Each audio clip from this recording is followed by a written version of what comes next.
This is something that I have been itching to check out. It's ASUS's new flagship 1440p monitor, and it has a mode which can run at 720 Hz. That doesn't even seem like a real number when it comes to monitor refresh rates, but this one can do it. I've just spent a bunch of time testing it out, and I have a lot of thoughts. First of all, though, there are a couple of things that I don't want to go unnoticed on this monitor. First of which is actually the coating. This is the clearest and most anti-glare coating that I've ever seen on a monitor. This is the only monitor I've seen where you can have extremely strong ambient lighting hitting the panel, and the black levels basically don't change at all. There's almost zero glare, and it kinda looks fake. Of course, this is a pretty dramatic comparison with some brutal overhead lighting, but yeah, you get to maintain those black levels in pretty much any lighting setup you can imagine. It's a glossy coating as well, but it's unlike the QD OLED glossy where you get those black levels raising to like a purpley gray.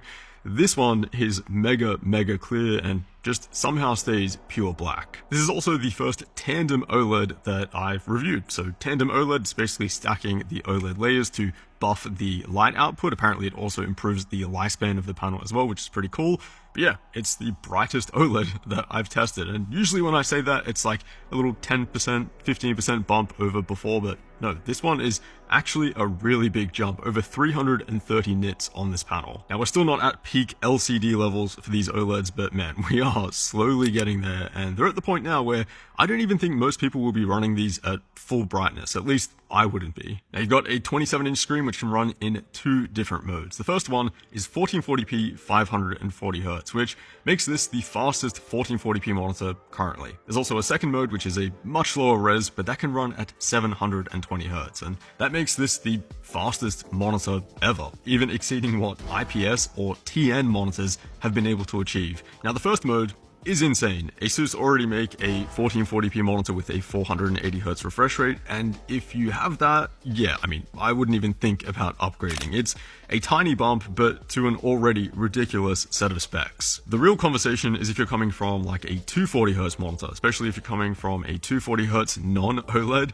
This is a massive bump both in smoothness, motion clarity, and overall image quality. I mean, your games are going to look completely different. Targets are easier to keep up with visually, everything feels more responsive, and after switching to these higher refresh rates myself, yeah, I mean, you just don't want to play on anything slower. The fluidity and responsiveness of 500 Hz plus gaming is just unreal, and I'll never stop saying how insane it is. Of course, you do have to be playing games that can run that fast to see it to its full potential, but if you can, it is just something else. The second mode, though, is the one I was really interested to try on this monitor. 720 Hz, man, that is just insane, but it's a much lower resolution than I initially thought it would be. It's only 720p. Now, the pixel scaling is actually perfect between the two modes. 1 pixel at 1440p becomes 4 pixels at 720p, so I went in really open-minded, especially because I don't mind lower resolutions for esports games, but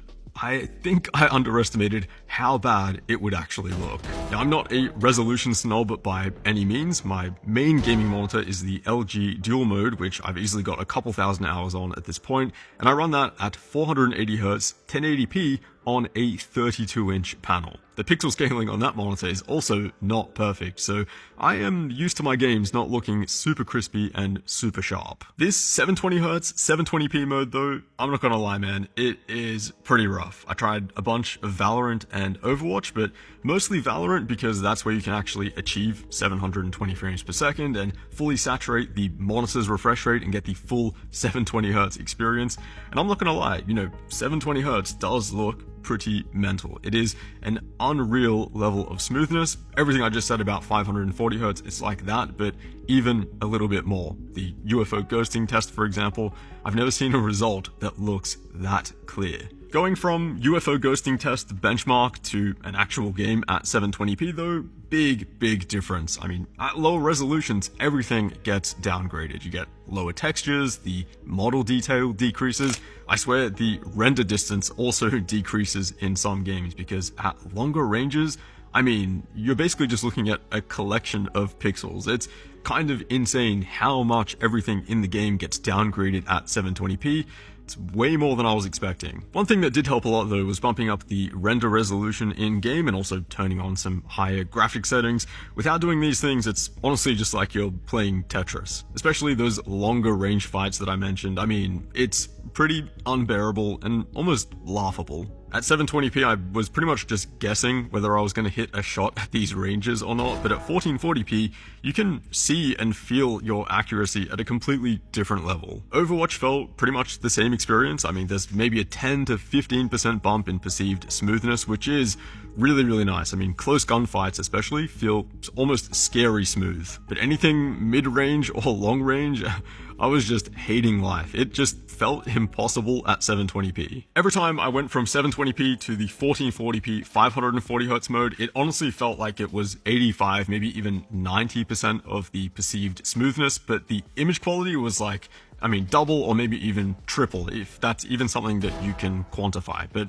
everything looks so much better, everything looks so much clearer. I think that's going to be the mode that you're going to be buying this monitor for, even the die-hard esports gamers like myself. I do actually like how the monitor looks as well. It's one of the reasons I kind of wanted to main it at my setup, because I think with a white desk, it does actually look really, really clean. You've got this transparent housing on the back and then this kind of white and silver backplate. The only things I'm not a fan of are this chin bezel, which you'll get on pretty much every monitor, and then you've got this kind of silver border around the panel. I would just prefer that if it was black. But yeah, other than that, it's a really interesting, definitely unique looking monitor. Now there is also the MSI 500Hz that I checked out recently. That is a QD OLED monitor, so the black levels aren't going to be as good under heavy ambient lighting. The text clarity is a little bit worse. It doesn't get as bright and doesn't look as cool, but it is $350 cheaper. And I think, 500Hz QD OLED versus 540Hz tandem OLED, I think in terms of actual gameplay and performance, it's going to play very, very closely, almost identically for most people. So if you're still interested in these flagship specs, but want to save a bit of money, that is definitely a good option to still consider. If you just want the best of the best though, nothing is beating this.